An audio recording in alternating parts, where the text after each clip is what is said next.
इचड़ काटते गিয়ে শুভর একই অবস্থা। एक बार धोखा खा चुका हूँ, दोबारा नहीं खाऊंगा। হ্যালো গাইস, প্রতিদিনের মতো ঘুম থেকে উঠে বিছানাপত্র তুলে কুলারটা জায়গায় রাখছি। এই কুলারের জন্যই কিন্তু আমার গলাটা বসে গেছে। জেলখানার গন্ডি পার হয়ে ব্রাশ মাজন নিয়ে রেডি, দাঁতগুলোর সাথে এখন যুদ্ধ করব। স্নান কমপ্লিট করে আয়নায় মুখটা দেখছি, একটু লিকার চা বানিয়ে বেশ কয়েকটা বিস্কুট দিয়ে পেটটাকে শান্ত করেছি। ততক্ষণে শুভও এসে হাজির। আজ রান্নার দায়িত্ব শুভর, তাই চালটা মেপে ভাত বসাচ্ছি। কাল বাজার থেকে ইঁচড় আর পটল এনেছিলাম। পটলগুলো আজকে না রান্না করলে এমনিতেই গরমে পটল তুলে দেবে। আমি পটলগুলোকে কেটে নুন হলুদ মাখিয়ে ভাজতে বসেছি। আর শুভ হাতে তেল না মেখে ইঁচড় কাটতে লেগে পড়েছে।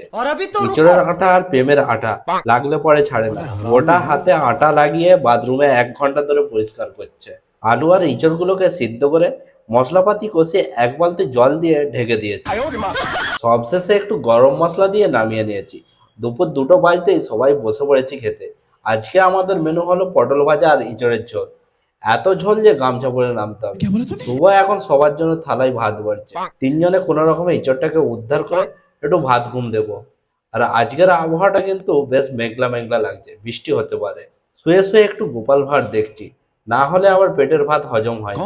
আজকের ভিডিওটা এই পর্যন্ত, দেখা হবে নেক্সট ভিডিওতে। টাটা।